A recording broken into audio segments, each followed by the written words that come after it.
नमस्कार विद्यार्थियों। आज हम तर्क संग्रह के लक्षण प्रकरण में पृथ्वी के बारे में पढ़ेंगे। वैशेषिक दर्शन के अनुसार पृथ्वी क्या है? तर्क संग्रहकार अन्नम भट्ट ने पृथ्वी का क्या लक्षण किया है तथा उसका इतर से व्यावर्तन करते हुए इसकी व्याख्या को समझेंगे। तर्क संग्रहकार लिखते हैं, तत्र गंधवती पृथ्वी सा द्विविधा नित्या अनित्या च। नित्या परमाणुरूपा, अनित्या कार्यरूपा। पुनस्त्रिविधा शरीर इंद्रिय विषय भेदात् शरीरम अस्मदादीनाम इंद्रियम गंधग्राहकम घ्राणम नासाग्रवर्ती विषयो मृत्पाषाण आदि।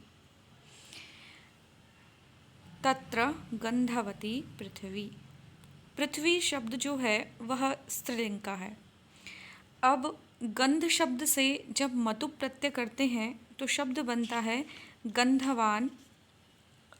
पुल्लिंग में गंधवान, स्त्रीलिंग में गंधवती और नपुंसकलिंग में गंधवत।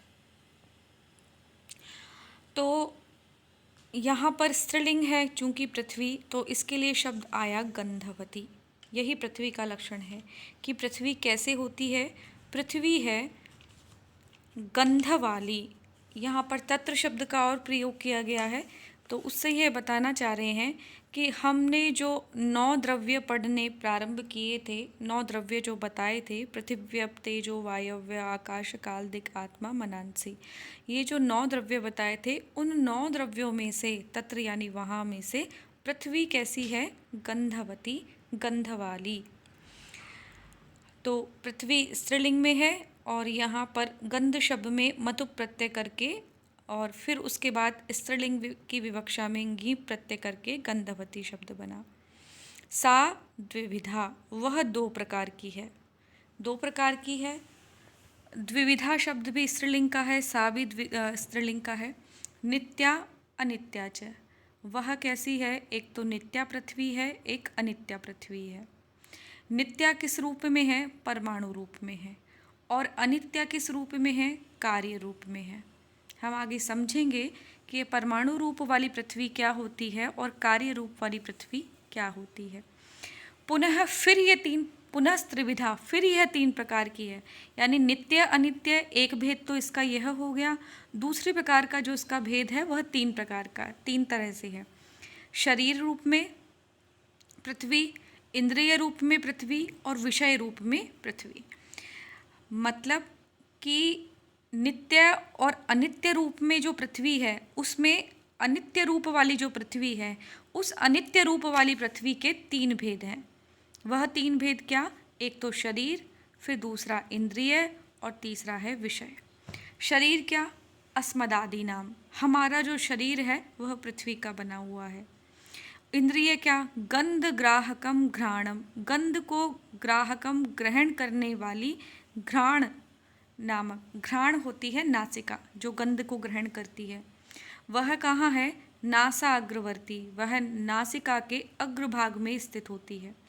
यानी इंद्रिय पूरी नासिका नहीं है, अपितु नासिका के जो अग्रभाग में स्थित है, जहाँ से गंध को अनुभूत किया जाता है, गंध महसूस की जाती है, वही मुख्य इंद्रिय है।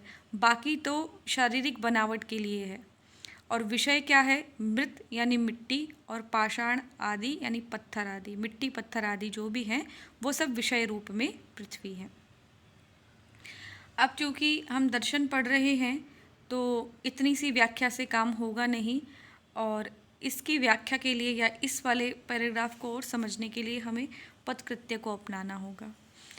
तो हम चलते हैं तत्र गंधवती पृथ्वी पर। तत्र गंधवती पृथ्वी जब ये लक्षण किया जाता है तो एक प्रश्न उपस्थित होता है कि पृथ्वी का जो पार्थिव परमाणु कण है उसमें गंध का ज्ञान तो हमें होता नहीं है, तो उसमें हम पृथ्वी को कैसे मानें? इसका मतलब ये है कि जो छोटा परमाणु है क्योंकि आपने क्या लक्षण किया पृथ्वी का कि पृथ्वी वह होती है जिसमें गंध उत्पन्न होती है, जिसमें गंध अनुभूत की जाती है। तो पार्थिव जो परमाणु पार्थिव कण है, उस पार्थिव कण में गंध का आभास नहीं होता, गंध का ज्ञान नहीं होता, तो उसको पृथ्वी कैसे माने? तो इसका मतलब उस परमाणु के लक्षण में, क्षमा कीजिए, उस परमाणु में पृथ्वी का लक्षण नहीं जाता है। तो पृथ्वी का लक्षण वहाँ नहीं जाने से वहाँ पर उसकी अव्याप्ति होती है, मतलब वह लक्षण व्याप्त नहीं होता है। तो तत्र गंधवती जो पृथ्वी का लक्षण है वह कैसा लक्षण हो गया? अव्याप्त वाला लक्षण हो गया, अव्याप्ति दोष से युक्त वाला लक्षण हो गया। तब अन्नम भट्ट कहते हैं, या जो व्याख्याकार हैं वो कहते हैं कि नहीं, ऐसी बात नहीं है, उस पार्थिव कण में भी पृथ्वी है। कैसे है? क्योंकि उनका कहना है कि गंध जो पृथ्वी में रहती है वह उससे समवाय संबंध से रहती है, और समवाय संबंध जो होता है वह नित्य संबंध होता है। आप इसका लक्षण इस प्रकार से समझिए, गंध समानाधिकरण द्रव्यत्व व्याप्य जातिमत्वं पृथिव्याः लक्षणम्, अथवा समवायेन गंधवत्वं पृथिव्याः लक्षणम्। हम द्वितीय लक्षण को पहले पढ़ लेते हैं। क्या है द्वितीय लक्षण? समवायेन, जहाँ समवाय संबंध से, गंधवत्वम, गंधवत्व का मतलब होता है गंध का भाव, गंधवती होने का भाव, जो समवाय संबंध से जिसमें रहता हो वही पृथ्वी का लक्षण माना जाएगा।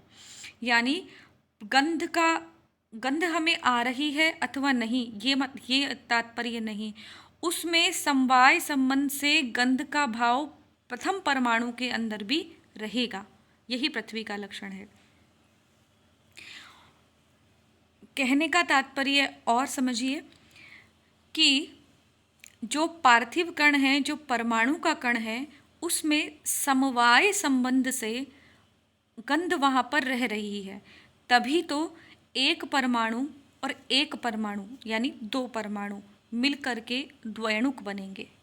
द्वयणुक बन के फिर उसमें एक परमाणु एक और द्वयणुक मिलकर वो त्रिश्रेणु बनेगा। इसी प्रकार त्रिश्रेणु और त्रिश्रेणु मिलकर बनेंगे पूरे चतुश्रेणु। तो इस प्रकार से परमाणु जब महत् परिमाण तक पहुँचेगा तब उसमें गंध का अनुभव होगा।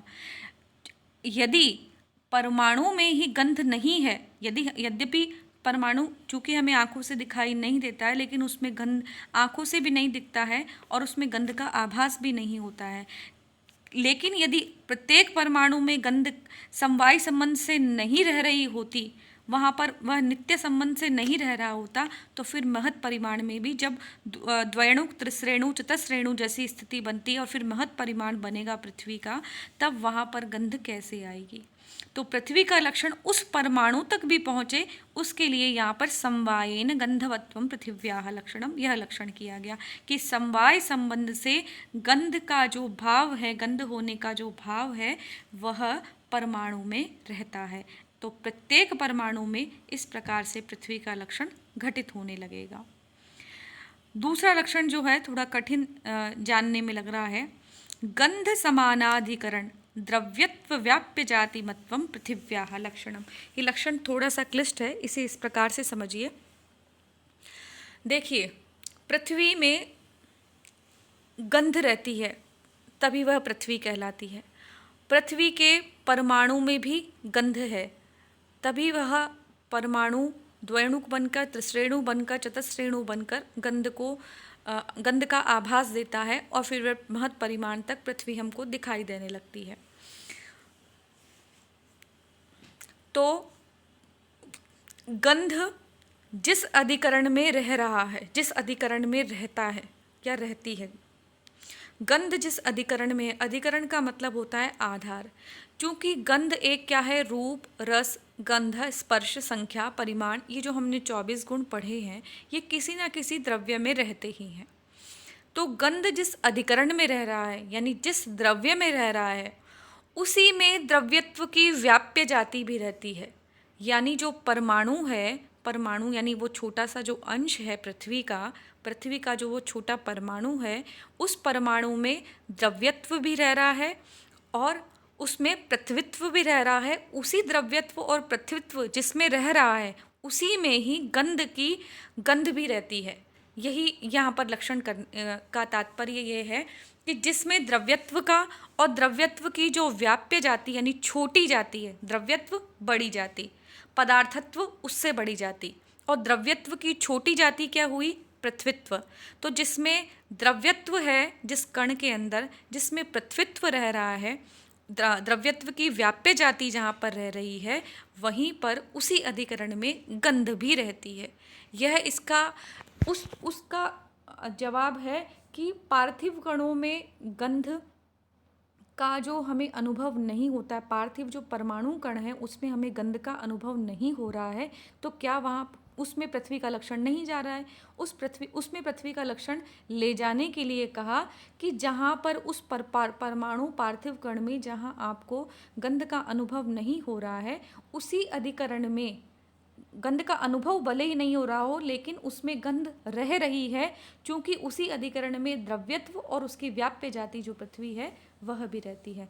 तो जहाँ पृथ्वी का लक्षण जाएगा, जहाँ पर पृथ्वी रहेगी वहाँ पर गंध भी रहेगा। तो पृथ्वीत्व और गंध दोनों एक ही अधिकरण में है। तो इस प्रकार से उस पार्थिव कण में परमाणु में भी द्रव्य का लक्षण चला जाएगा। यदि आपको यह लक्षण क्लिष्ट लगे तो समवायेन गंधवत्वम पृथिव्या लक्षणम, यह लक्षण कर सकते हैं आप, चूँकि ये सरल है। इसमें सिर्फ इतना ही कहना है कि गंध जो है वह समवाय संबंध से पृथ्वी में रहती है। अब जो समवाय संबंध से रहती है, समवाय चूँकि नित्य संबंध है, तो वह पार्थिव परमाणु कणों में भी रहेगी ही। अब बार बार हम परमाणु का जिक्र कर रहे हैं। ये परमाणु क्या होता है? जाल सूर्य मरीचिस्थम यत् सूक्ष्मं दृश्यते रजः तस्य षष्ठस्तुयो भागः परमाणु प्रकीर्तितः। हम देखते हैं कभी कभी जब सूर्य उदय होता है, तब यदि रोशनदान की तरफ हमारा ध्यान जाए, खिड़की की तरफ हमारा ध्यान जाए, तो वहाँ से कुछ धूल के कण आते हुए हमें दिखाई देते हैं। वह धूल के कण हमें नंगी आंखों से दिखाई देते हैं। तो यहाँ पे कह रहे हैं जाल सूर्य मरीचिस्थम, कि उस रोशनदान से सूर्य की मरीच यानी जो किरणें आ रही हैं, उसका सूक्ष्म भाग हमको दिखाई देता है। वो छोटे छोटे रजकण जो हमको दिखाई देते हैं, तस्य उस रजकणों के ही षष्ठस्तु छठा भाग जो होता है, उसी को कहते हैं परमाणु।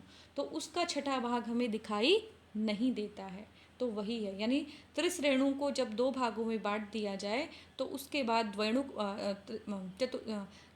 त्रिश्रेणु, उसके बाद द्वैणुक, और द्वैणुक का जो एक भाग होता है वही परमाणु कहलाता है, जो नंगी आंखों से दिखाई नहीं देता है।